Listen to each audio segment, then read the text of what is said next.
इसलिए कर्म करते समय एक विचार जरूर रहना चाहिए, उसमें द्वेष न हो, उसमें राग न हो, उस कर्म के द्वारा मेरा परमात्मा प्रसन्न हो, मेरा इष्टदेव राजी हो, इस प्रकार का विचार आएगा तो और नच संन्यासनादेव सिद्धिम समति गच्छति।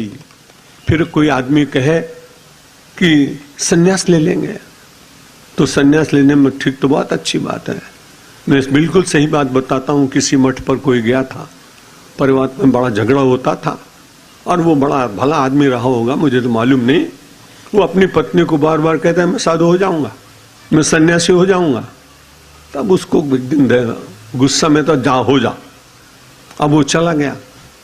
चला जाने के बाद मठ किसी महात्मा का था, गरीब संत थे, उन्होंने कामकाज बताया।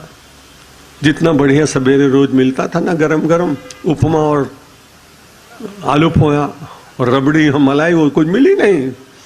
और आश्रम में रहने वालों से कुछ झगड़ा हो गया। रात को चुपचाप आया। अब वो तो समझ गए भी सन्यासी हो गए। कपड़े वहां उतार के उसने रख दिए थे, इसलिए साधु के कपड़े पहने थे। अब गांव में निकले तो कैसे निकले? रात को पहुंचा 10 बजे, दरवाजा खटखटाया। उस महिला को लगा कि ये कौन दुष्ट आदमी यहाँ आया। उसने डंडा उठाया, दरवाजा खोला, 2-3 लगाए कस कस के। उसने कहा रे मैं तुम्हारा पति हूं। नहीं, मेरा पति तो साधु हो गया, वो तो गया है, मठ पर गया है। बोला ठीक बात है, मैं गया था मठ पर। पहले पहुंचे चेला जी मठ, फिर वहां हो गई खटपट, फिर बाबा जी ने बताया काम, तो चेला जी हो गए रमते राम। ऐसा सन्यास बेकार। न तो सन्यास ना देवो। केवल सन्यास के द्वारा मनुष्य कुछ प्राप्त करना चाहे तो भगवान ये कहते हैं कि भाई उससे मिलेगा नहीं, इसलिए धीरे धीरे कर्म करो। और कर्म करते हुए तस्मात् सर्वेषु कालेषु मां मनुस्मर युद्ध चो। क्या बढ़िया बात कही भगवान ने कि कर्म करते हुए फिर कोई सूत्र दीजिए जिससे मैं काम करते हुए भी आपकी भक्ति कर सकूं।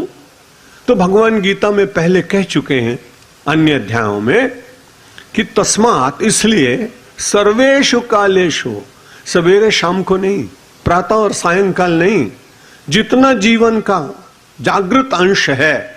जब आप सो गए तो आपके हाथ में नहीं, लेकिन जब तक आप जगते रहे हाथों से काम करिए, कोई कठिनाई नहीं। लेकिन बार बार अपने मन को अपने आराध्य के पास ले जाने का प्रयत्न करिए। बार बार प्रयत्न करेंगे तो अपने आप परमात्मा के साथ राग हो जाएगा।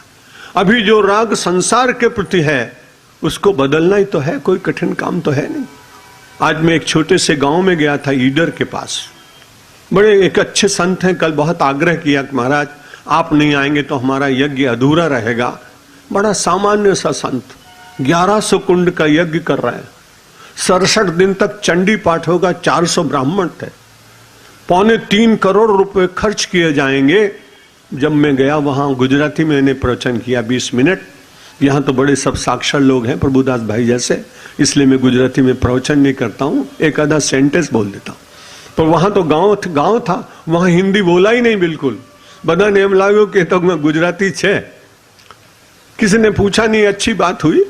और मैं 20-25 मिनट बाद 5 घंटे समय लगा, लेकिन मुझे बहुत अच्छा लगा कि कैसा अच्छा संत है, इतने छोटे से गांव में इतना बड़ा आयोजन कर रहा है। 3 आदमी ऐसे उसके अनुयायी मिले तो मैं तो उनको देख करके बड़ा भाव गदगद हो गया। मैंने कहा बाबा ये 3.25 करोड़ रुपए कैसे आएंगे? तो बोले देखो ये आदमी खड़े, इनसे पूछो।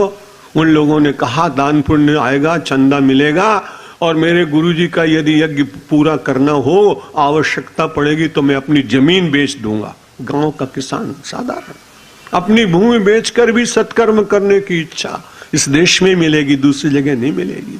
निवेदन ये कर रहा था, इसलिए आप कर्म करें। संन्यास की अवस्था बाद में आती है। हमारे यहां वैसे भी शास्त्र में कहा ब्रह्मचर्यम परिसमाप्य गृही भवेत्। ब्रह्मचर्याश्रम को पूर्ण करके गृहस्थाश्रमी बनी है। गृही वनी भूत्वा गृहस्थाश्रम को जाने के बाद में गृह बनी भवेत, बनी भूत्वा प्रव्रजेत। पहले बालक युवावस्था में, फिर गृहस्थाश्रम में, फिर वानप्रस्थाश्रम में, और फिर बाद प्रव्रजेत, फिर संन्यास लीजिए।